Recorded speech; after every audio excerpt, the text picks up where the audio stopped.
Good morning. How is everyone this morning? We've got a full house today. I'm so excited. Yeah. Having one. I guess full house means that we're the Olsen twins. That's right. There it is. There it is. It's a fuller house now. Yeah. So, welcome, Ruth. Welcome, Alexandra and Kimberly. We're so excited to have you here at our Blab Chat where we talk about finding your new normal again. And I'm still hunting for my old normal.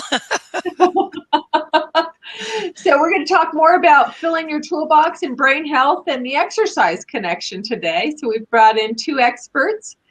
We've got Alexandra Williams and Kimberly. I know it's a hyphenated Williams. Evans. Evan, thank you. That's still tougher to go with Lanza Vecchia, I think.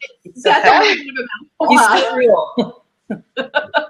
So we're excited to have you ladies joining us, and as our usual kind of setup, we're going to go ahead and start with a little bit of energy work with Ruth, and then we'll get to the meat of the day. Cool. Ruth, would you like to take over?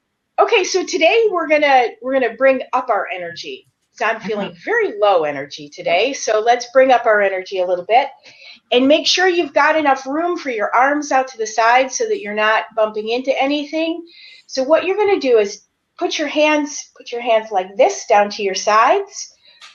Grab that energy, pull it up to the top of your head. And then bring it back down. Go back out to the side, bring your energy up. We're going to go a little bit more quickly this time and pull it down.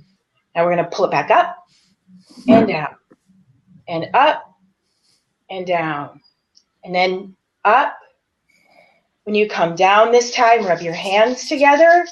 Feel that electricity between your fingers. Feel that energy popping in your hands. We're going to bring a little bit of vitality and a little bit of pop into our lives. So we're going to repeat what we did in the beginning. Hands out to the side. You can feel the buzz now. Bring it up. Bring that energy up. Now roll it down your body. Feel that coming through. Out to the side and up. Down to the middle of your body. Roll your hands together again. Keep rolling. You feel the heat between your fingers and your palms. Now feel that energy ball. Feel that ball of energy right in front of you. You can play with it. You can mess with it. Take that ball. Start at the top of your head. Our intention today is to connect our mind, roll it down to your heart, roll it down to your core, so that we are connecting our mind with our heart, with our behavior, and wrapping it all into one. And we'd like to thank you.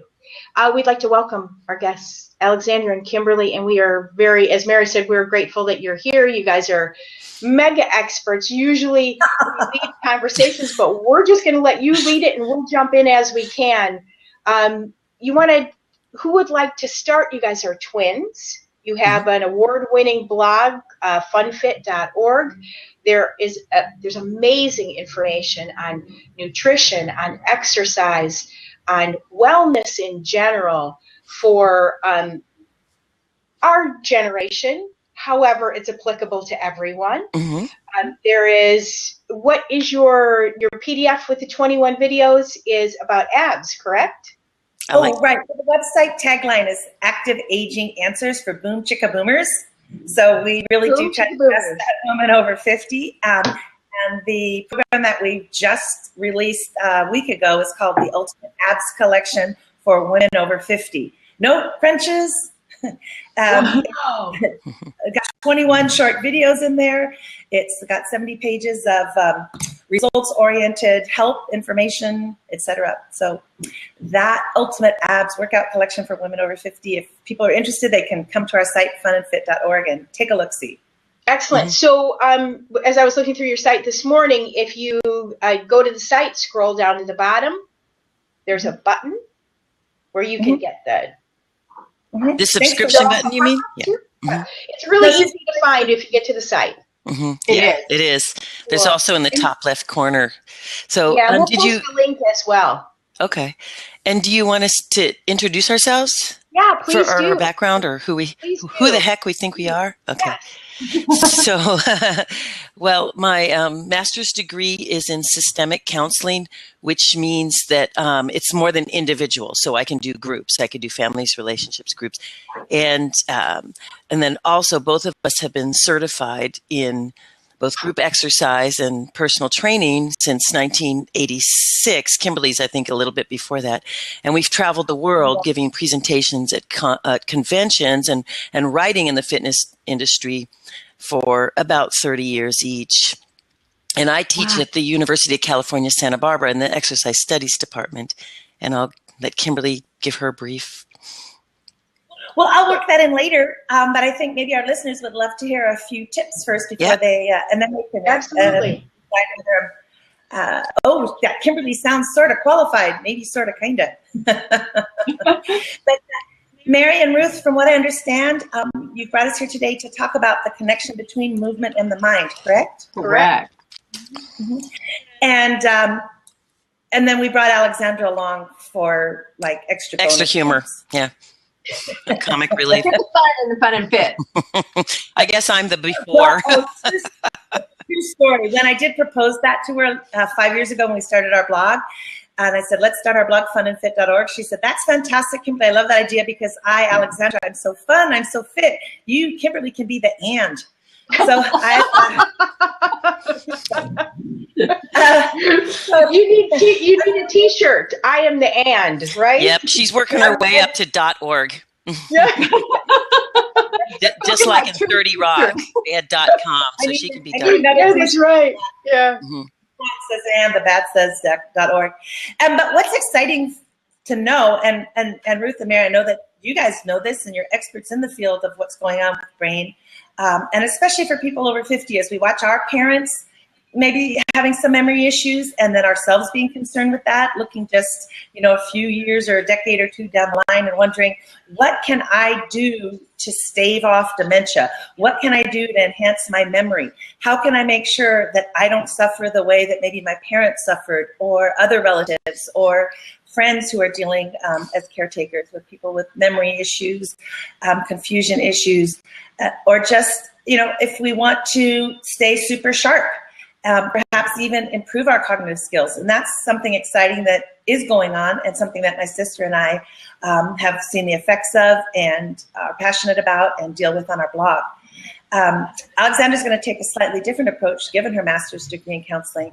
But I want to start off by saying that there are 7 things that people can do starting right now today to enhance their memory and to minimize dementia. And I'm not going to give all 7 in a row. The listeners got to stick around and listen to my sister's, some of her fine points in between. But one of the first things is what people are doing right now, which is learning something new or novel. Mm-hmm. Try to do something new or novel every day. Even, and this is exciting, even if it's as simple as going left where you normally go right, or changing the order of your morning routine. Anything new and novel. Of course, in our world, that involves some kind of movement. Mm-hmm. And I'll layer that a little bit later. And movement habit number 2 that I'll share before I turn it back over either to one of you or my sister, is to do something to a polyrhythm or to a more challenging, complex beat.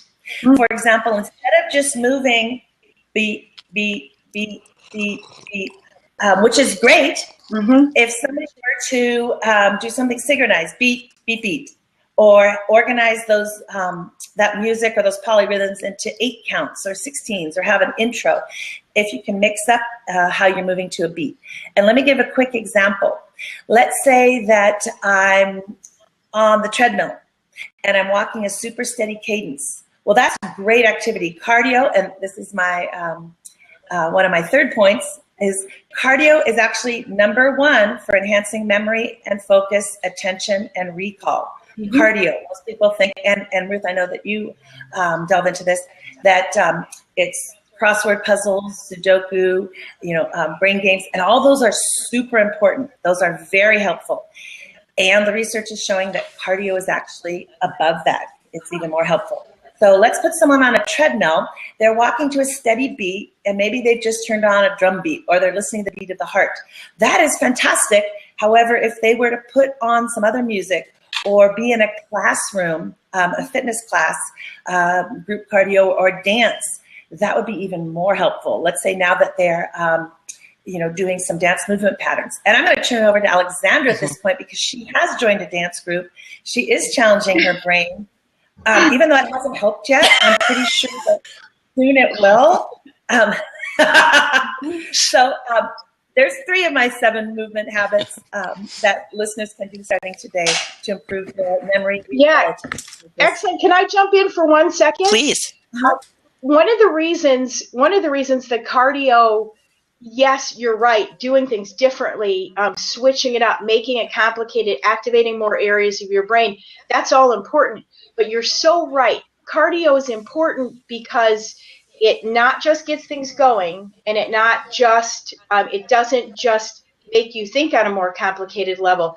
There's it's not that new research anymore that says that there's a protein that's released that signals your DNA to produce new brain cells, new cells in general, new brain cells in particular. It's very scientific. It's called BNDF, but it's proven that we can now activate our DNA, that internal code, just by moving our bodies. How cool is that?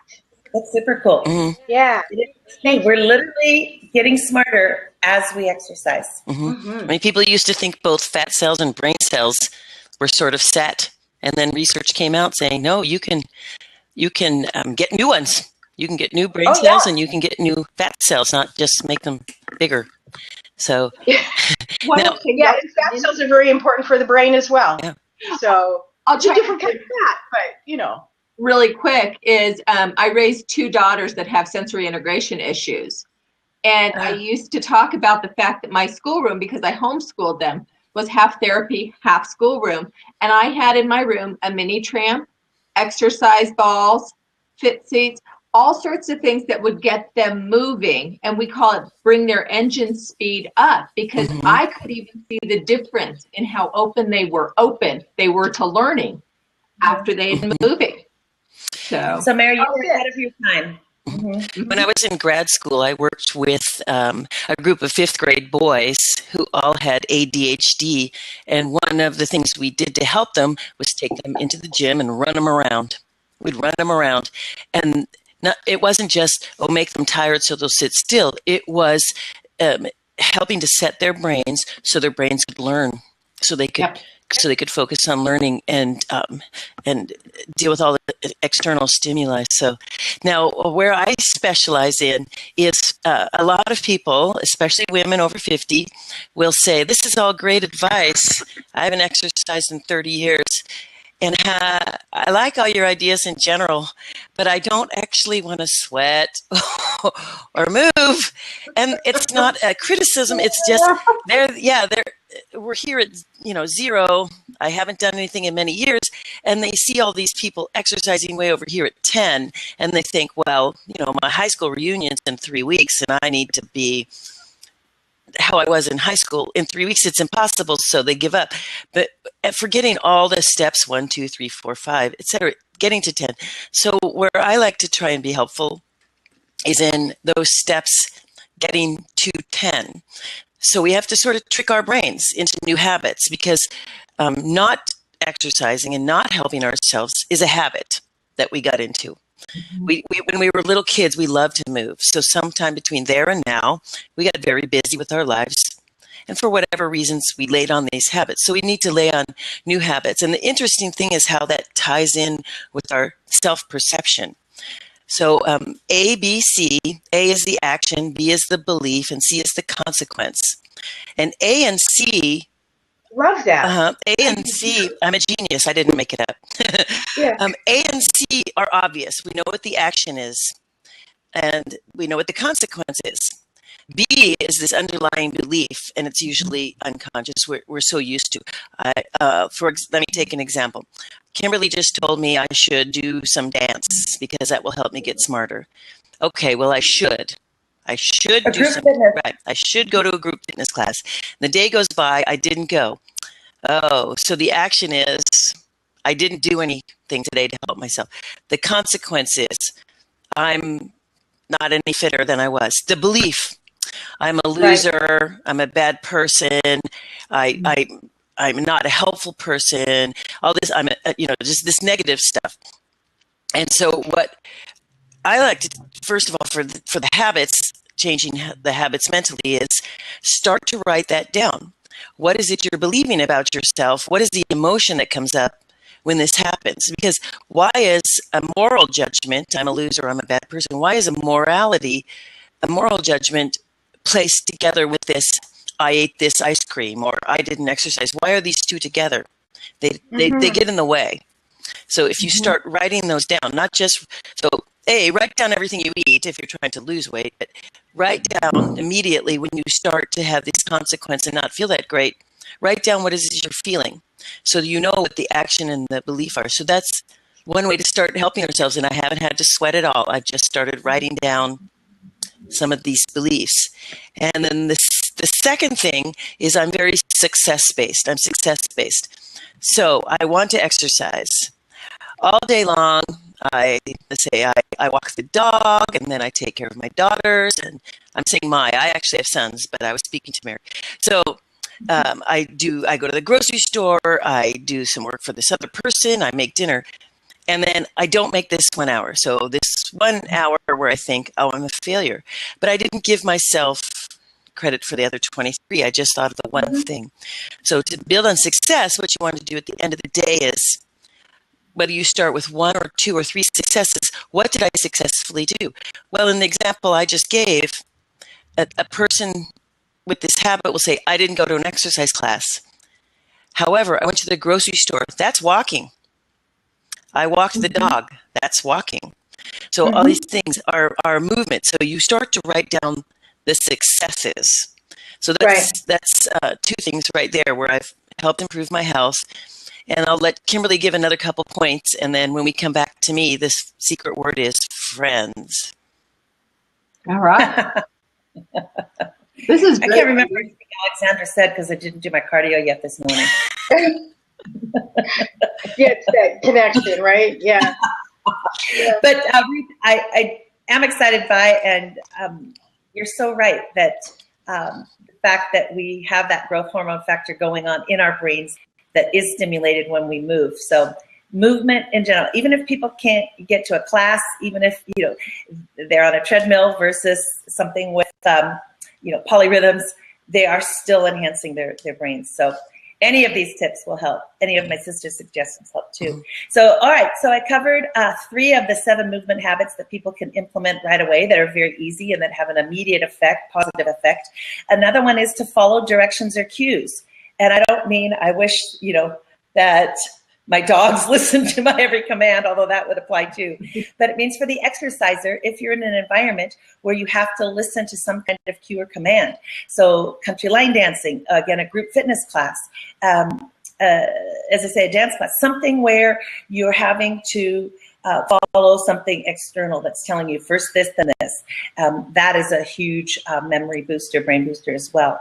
And then if you can involve 2 senses, and this is great news because this is so easy. It's so hard to do anything that involves only 1 sense. So by default, if you're out there being active, let's say you're just going for a walk outdoors, you're going to de facto have evolved at least 2 senses. Probably, I'm hoping at least sight and sound. Assuming people can see, they're seeing where they're going, they're hearing those sounds of nature. These are all very brain stimulating.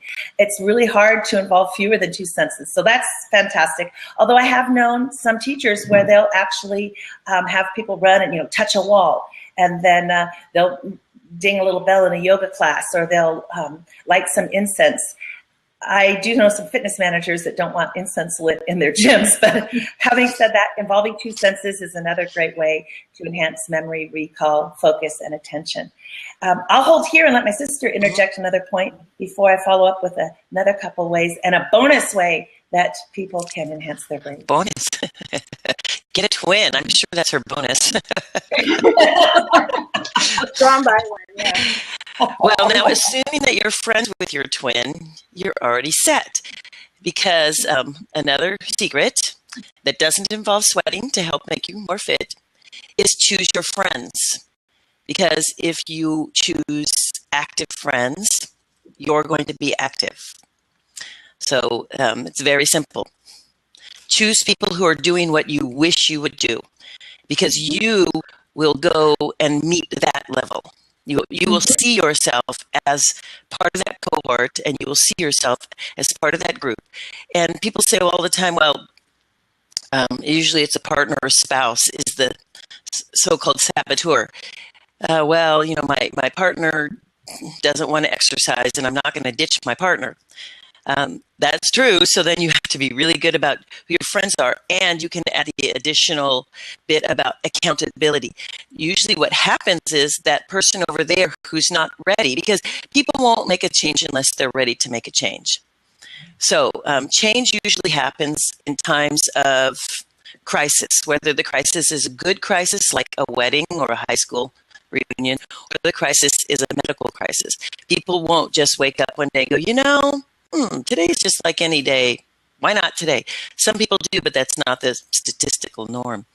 So sometimes what happens if you have these saboteurs and it's not intentional, you have to tell your new cohort of friends, look, I'm trying really hard, so keep me accountable, help me. People are altruistic by nature. Most people are altruistic by nature. They want to be helpful. So if you ask for help and you say, please help me, here's my goal,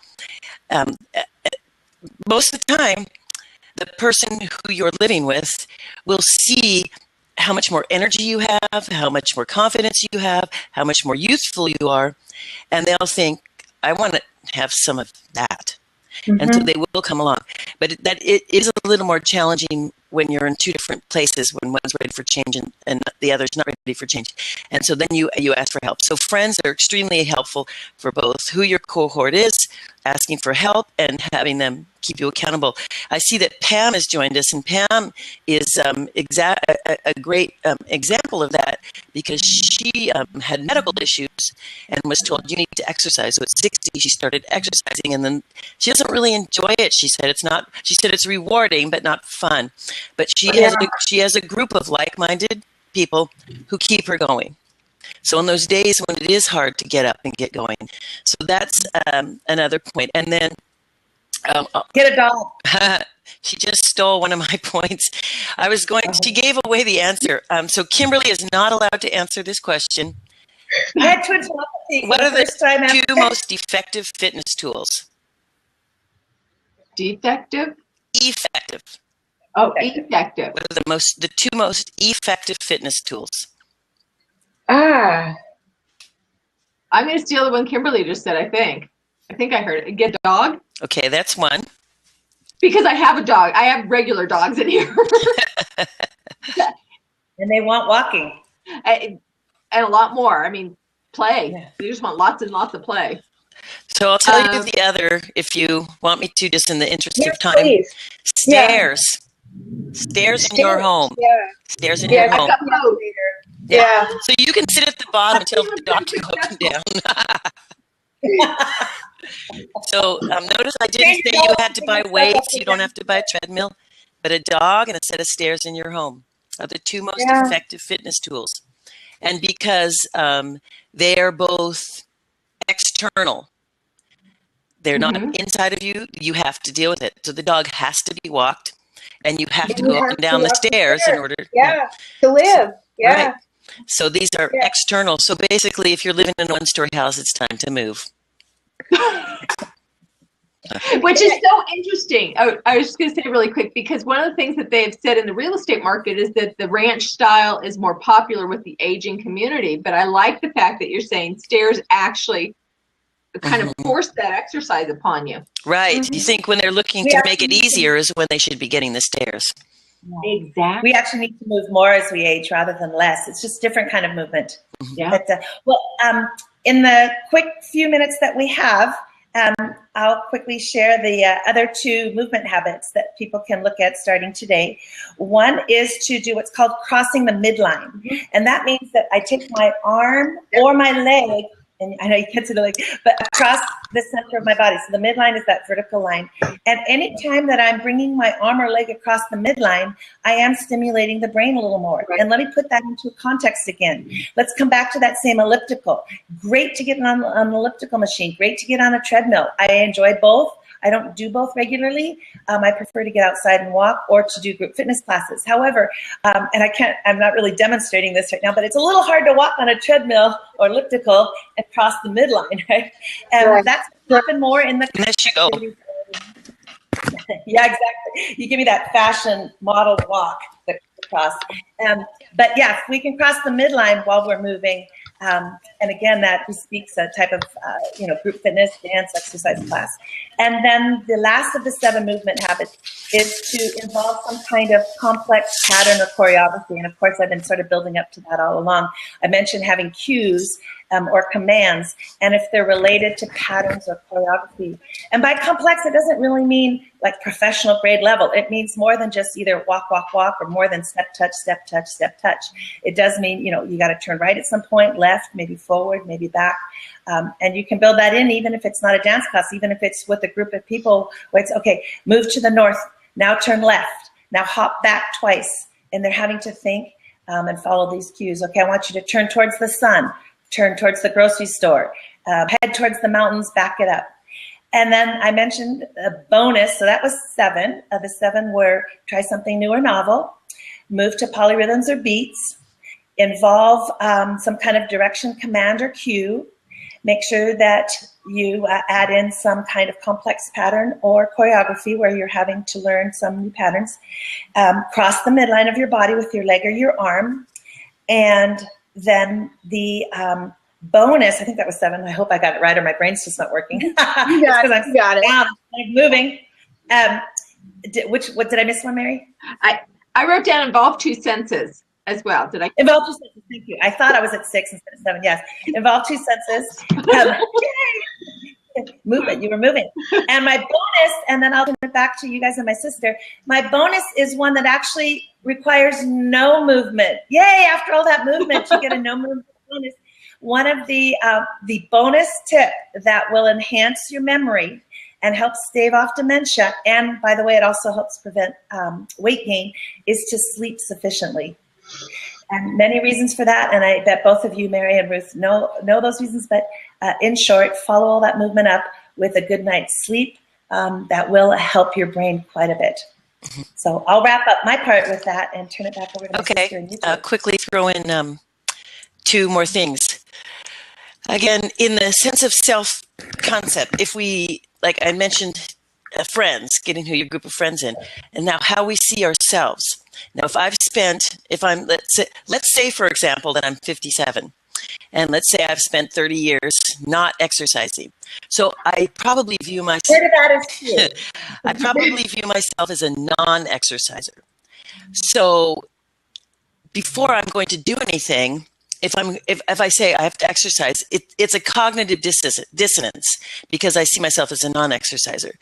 So if we start renaming who we are, we ourselves will change to meet that. And it's super subtle because, again, it's all this belief, this underlying belief. And it's as simple as, on my phone, I mentioned before that I used to have one of those old style flip phones, and at the top I wrote, "I'm one hot mom." I use the phone a lot, so every time I open that, I saw that. Like, I'm a hottie. Mm-hmm. Well, I want to live up to that. Or you write on with lipstick on your mirror, or you put the sayings. People think, oh, those are so cheesy. No, they work because we have so many unconscious, we're doing it hundreds and hundreds of times an hour, reinforcing who we think we are. And a simple way to start, stand up straight, sit up straight. Mm-hmm. If you have good posture, you look confident, you feel confident, your breathing is expanded, you're getting more oxygen into your brain. So that's number 1 is make obvious ways. Say it out loud, say it quietly, do printed. When people compliment you, watch out for the denials. You look great today. Oh, no. When they compliment you, say, thank you. Thank you. You say, thank you. Or in my case, I say, thanks, I know. Or people say, it was so great to meet you. And I say, yes, it was. It was so nice for you to meet me. Yeah. We're running out of time. This half hour went so fast. It did. And I think in some, it's that making that your actions and your beliefs direct your behavior for better health, better brain health, and better self-esteem. Thank you so much, both of you, for being with us today. I wanted to add really quick, because I know we're out of time, but that your actions also then influence your beliefs. So it's such you guys are so crossing that midline there as twins even. Yes. So, thank you for having us. And my final word to people is write down what steps 1, 2, 3, 4, and 5, etc. look like, so that you'll know that you get these small successes. And thank you for having. Oh, and did you want us to mention where people can find us, or? Yes, please. You did. Yeah, funandfit.org, right? Funandfit.org, and Kimberly's the Ultimate Abs for women over 50. Did you mention it already? And I've just 2 minutes or less. All the exercises are 2 minutes or less. Everybody can fit that into their lives. 2 minutes or less. And you said no crunches, Kimberly? Yep. You're speaking my language. Thank you. Mine too. We will have to do this again sometime, ladies. Thank you. Thank you, Mary. Thank you, Ruth. Thank you, listeners. All right. Thank you. Have a great day.